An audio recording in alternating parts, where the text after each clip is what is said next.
En contemplant les effrayantes ténèbres d'où sort la vie splendide de l'univers, les aveugles seuls, et il y en a de très illustres, prétendent qu'ils voient quelque chose.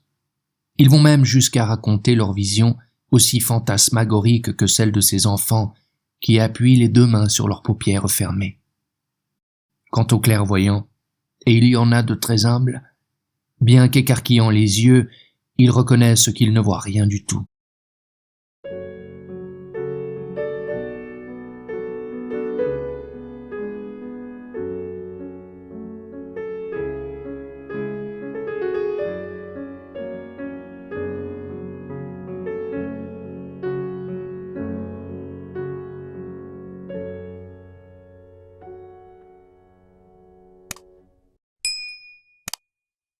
L'infini lui-même n'est qu'une bagatelle pour nous autres humains, qui sommes si vite finis.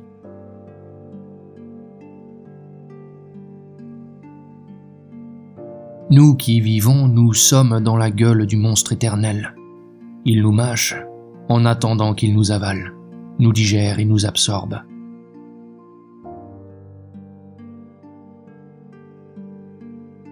Ce n'est pas toujours du diable, comme le prétendent les chrétiens, que l'homme a reçu le redoutable don de tromper l'homme. C'est le plus souvent de Dieu lui-même, car quel plus grand trompeur que ce Dieu, et qui ne fait germer en nos cœurs tant de belles espérances que pour le plaisir de les en arracher.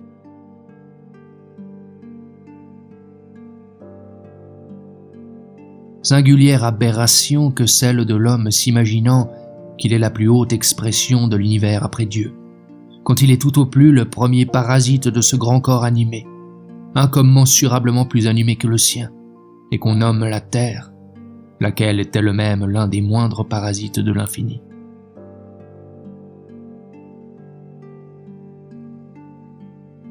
Tendre le plus possible vers l'éternité, avec la conviction qu'on va s'abîmer tout à coup dans le néant, c'est la lutte inégale mais sublime d'une âme supérieure contre le destin.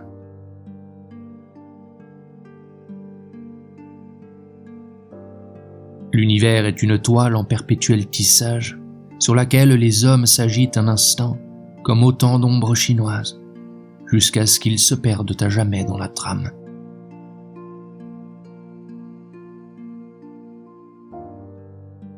Pour qui a vécu et observé pendant quelques 40 ans, il n'y a plus qu'une chose intéressante dans la vie.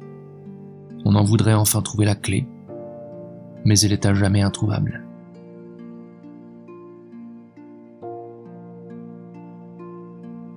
C'est une chose bien remarquable que les gens qui revendiquent le plus haut le prétendu droit de l'âme humaine à être immortelle sont généralement ceux qui ont le plus ravalé, parmi les débauches, les bassesses et les vilainies, cette âme qu'ils se targuent de posséder. Immortelle, une pareille âme. Et grand Dieu, si vous-même vous existez, je me demande ce que tous ces fourbes, ces cupides, ces luxurieux, veulent que vous fassiez de leur saleté d'âme.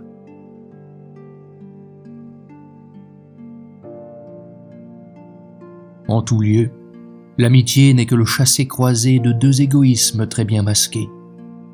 Il arrive presque toujours un moment où l'un des deux égoïsmes ôte son masque, l'autre en fait autant. Ils se contemplent avec horreur et l'amitié fait place à la haine.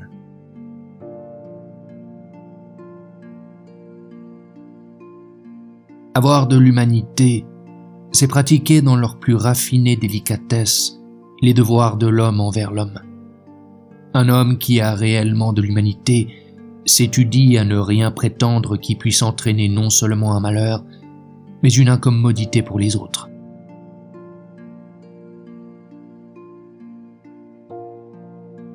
Devant les passants ou derrière eux, sans vergogne ou avec pudeur, nous repoussons du pied, à mesure qu'ils tombent sur le chemin, nos morts les plus chers, et nous continuons de marcher dans la vie.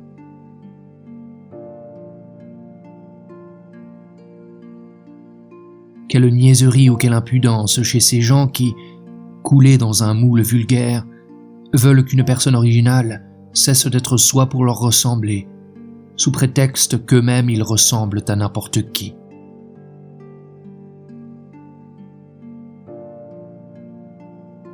Il y a peu d'hommes qui se disent « Ce serait une exception vraiment trop monstrueuse en ma faveur si je n'avais toujours que des joies et jamais de peine. » Il est même permis d'assurer qu'il n'y en a pas.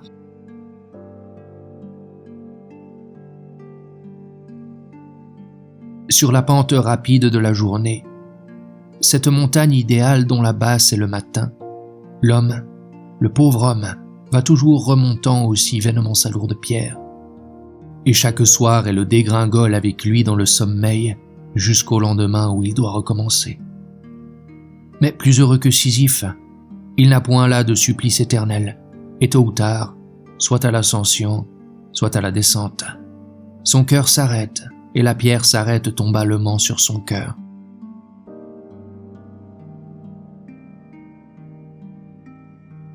Puisque nous ne sommes heureux qu'en nous illusionnant, avons-nous rien de mieux à faire quand nous perdons des illusions que de les remplacer par d'autres?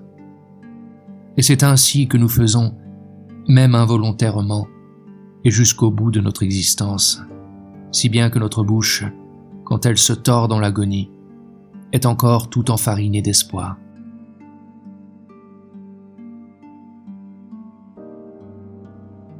À part quelques rares individualités transcendantes, qui n'ont point eu et n'auront jamais leur pareil dans la suite des siècles, tous les êtres humains ne sont que la répétition fastidieuse d'autres êtres qui les ont précédés. Ils défilent sur la scène du monde, n'ayant aucune substance vraiment personnelle, mais jouant avec une gravité ou une folie également misérable, un rôle banal qu'ils ont hérité par hasard et qu'ils légueront aussi par hasard à des successeurs.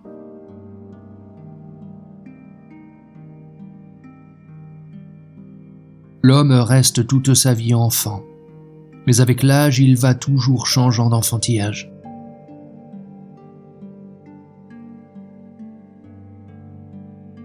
Des mêmes choses, les hommes se font les idées les plus contraires. C'est ce qui rend les jugements humains si méprisables.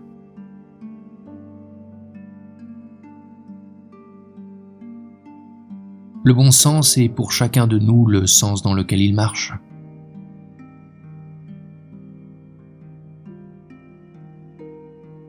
Les hommes sont incontestablement les premiers dans la série des bêtes, mais ceux qui se targuent de n'être pas des bêtes le sont par là même doublement.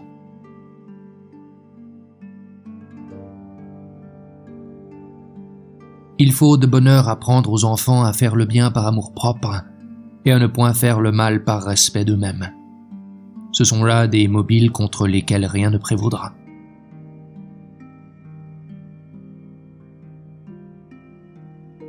Qui nous délivrera de la race stupide et éhontée des affirmateurs, et de celle non moins stupide et non moins éhontée des négateurs?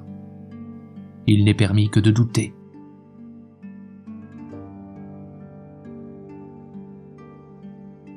Dans le cœur de l'homme qui a souffert de la vie, non seulement pour son compte, mais aussi pour le compte des autres, il y a toujours comme au-dessus d'une ruine, où clame le hibou, un clair de lune emmailloté de nuages.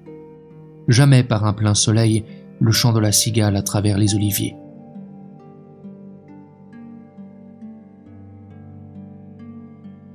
Combien de gens n'ont d'autre critérium du juste et de l'injuste que leur intérêt propre, ou celui de leur famille, ou celui de leur parti, ou celui de leur pays?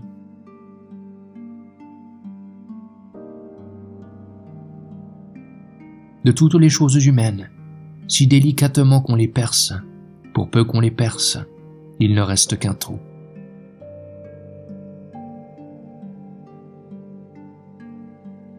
Ô pauvre genre humain, amas d'ombres vaines, presque aussitôt disparu qu'apparu, les unes cruelles, les autres souffrantes, mais toutes plus ou moins sottes.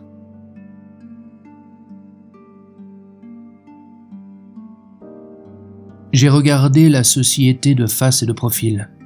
J'ai essayé de la prendre tantôt par ses idées, tantôt par ses sentiments. D'une manière comme de l'autre, elle m'a toujours fait l'effet d'une méchante doublée d'une sotte.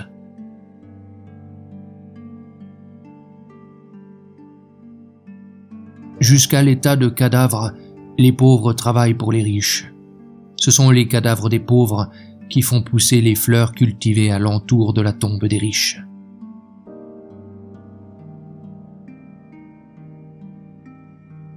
Le sentiment que doivent nous inspirer les hommes, c'est une sorte de mépris bienveillant.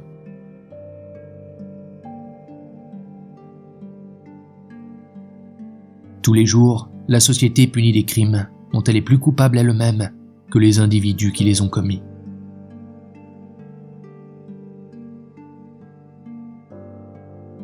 Il est sans doute besoin de certaines qualités pour réussir en ce monde, mais il est encore plus besoin de défauts.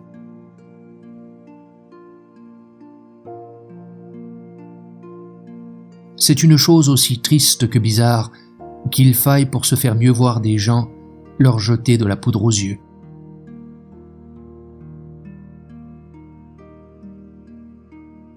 De tous les griefs que nous avons contre le monde, le moins légitime, mais le plus grave assurément, le seul impardonnable et toujours inavoué, c'est que nous y tenons beaucoup moins de place que nous le voudrions.